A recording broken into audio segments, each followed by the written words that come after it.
নমস্কার, আপনারা দেখছেন ওঙ্কার বাংলা। আপনাদের সঙ্গে রয়েছে আমি সৌমি। নজর রাখবো আন্তর্জাতিক কলকাতা বইমেলার দিকে। গত 22শে জানুয়ারি থেকে শুরু হয়ে গিয়েছে 49তম আন্তর্জাতিক কলকাতা বইমেলা। প্রতি বছরের মতো এবারের বইমেলাতে রয়েছে নানান চমক। এবারের থিম কান্ট্রি আর্জেন্টিনা।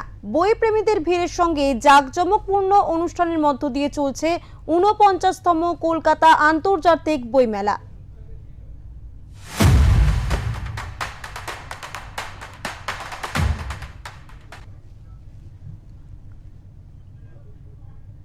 কলকাতা বইমেলা নস্টালজিয়ার কথা অনেকেই শেয়ার করলেন।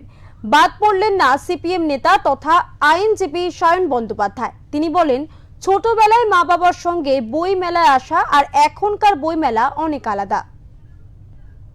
49তম বইমেলায় ঘুরতে ঘুরতে আজকে পেয়ে গেছি এমন একজন ব্যক্তিত্বকে যাকে আপনারা খবরে বারবার এসছে। মানুষের জন্য তিনি ভাবেন, মানুষের জন্য কাজ করেন এবং তিনি বিশিষ্ট আইনজীবীও বটে। এই মুহূর্তে আমরা কথা বলবো সায়ন ব্যানার্জির সাথে। সায়নবাবু, বইমেলাতে যখন পেয়েছি, বইমেলার যে নস্টালজিয়া তা নিয়ে প্রশ্ন করব। ছোটবেলা থেকে বড় হওয়া, তারপরে এই বইমেলা কেমন লাগছে? খুবই ভালো লাগে। খুবই ছোটোবেলা থেকে বইমেলায় আসার একটা অভ্যাস বাবা মা তৈরি করেছিলেন, তো সেই অভ্যাস ধরেই আসা। খুবই ভালো লাগে। ছোটোবেলায় একরকম বই মেলা, এক ধরনের বই দেখার বিষয়। যখন কলেজে পড়তাম বা কলেজ যখন সবে শেষ হচ্ছে, প্র্যাকটিসে যাচ্ছি, সেই সময়তে এক রকমের বইয়ের প্রতি আগ্রহ, এখন আরেকটু অন্য রকমের বইয়ের প্রতি আগ্রহ। তো সব মিলিয়ে ভালো গুড এক্সপিরিয়েন্স। আর বই কেনা হয়েছে এই বইমেলায় এসে? হ্যাঁ, প্রচুর। নতুন কি বই কিনলেন? নতুন মানে আমি ইদানিং সময়তে একটা অন্য ধরনের বইয়ের প্রতি আমার ঝোঁক বেড়েছে লাস্ট 1 বছর ধরে। সেটা হচ্ছে ইন্ডিয়ান পলিটিক্যাল হিস্ট্রি।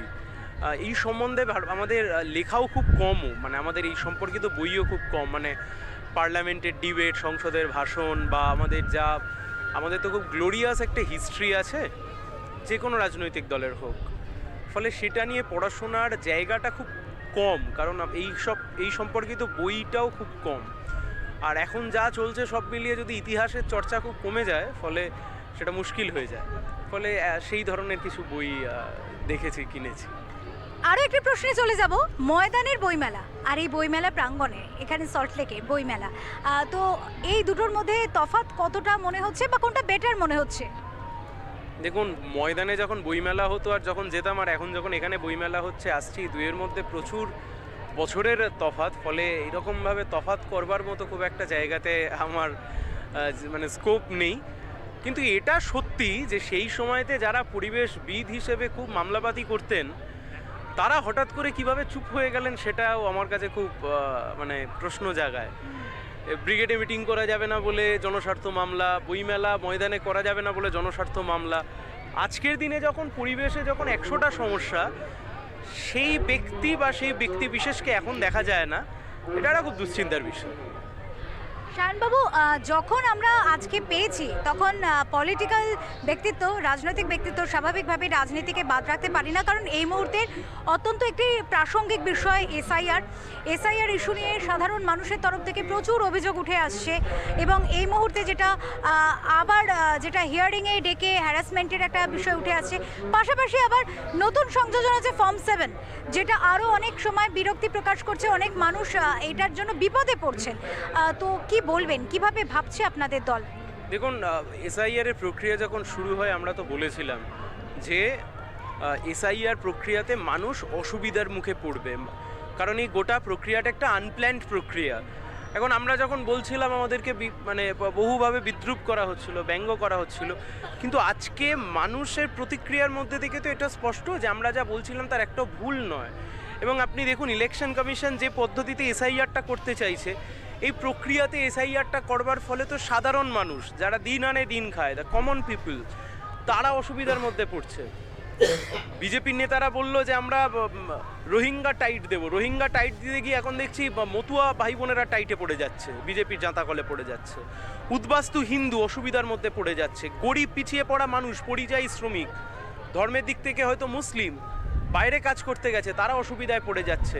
বাবা মুখোপাধ্যায় লিখতেন, ছেলে মুখার্জি লেখেন, শুনানিতে ডাকা হচ্ছে। মানুষ যখন বাঁচে, মানুষ হিউম্যান ডিগনিটির সাথে বাঁচে। এটা আমার কথা না, এটা সুপ্রিম কোর্টের কথা, যে লিভ লাইক আ হিউম্যান ডিগনিটি।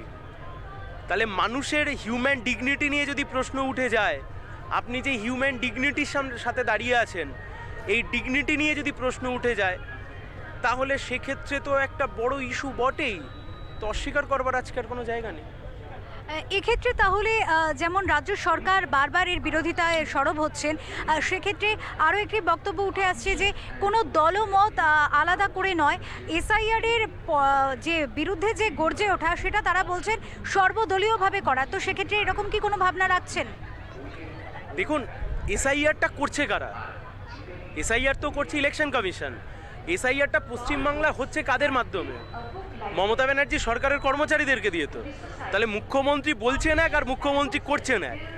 মুখ্যমন্ত্রী বলছেন আমি এসআইআর হতে দেবো না, বাস্তবে দেখা যাচ্ছে যারা এসআইআর করছে তারা তো মুখ্যমন্ত্রীর কর্মচারী বাহিনী। উনি মুসলিম ভাই বোনেদেরকে স্বপ্ন দেখালেন ওয়াকফ বিল পশ্চিমবাংলায় আমি লাগু হতে দেবো না।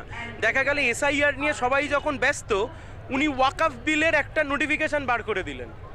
আমরা আগেও বলেছি, এখনও বলছি, কেন্দ্রের বিজেপির নেতারা, দিল্লির বিজেপির নেতারা বা কেন্দ্রের সরকার, মোদি অমিত শাহের আশীর্বাদের হাত যদি মুখ্যমন্ত্রীর মাথায় না থাকতো, তৃণমূল এতদিনে জেলের ভাত খেত, তৃণমূল সরকার চালাতো না। অনেক ধন্যবাদ শায়নবাবু, অনেক ধন্যবাদ।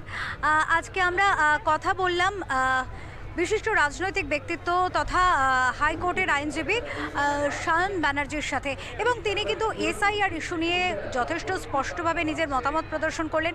পাশাপাশি রাজ্য সরকারের ভূমিকা নিয়েও কিন্তু একাধিক প্রশ্ন তুলে দিলেন। এই মুহূর্তে ক্যামেরায় সন্তোষ রায়ের সাথে অপরূপা কাঞ্জিলালের রিপোর্ট, ওঙ্কার বাংলা।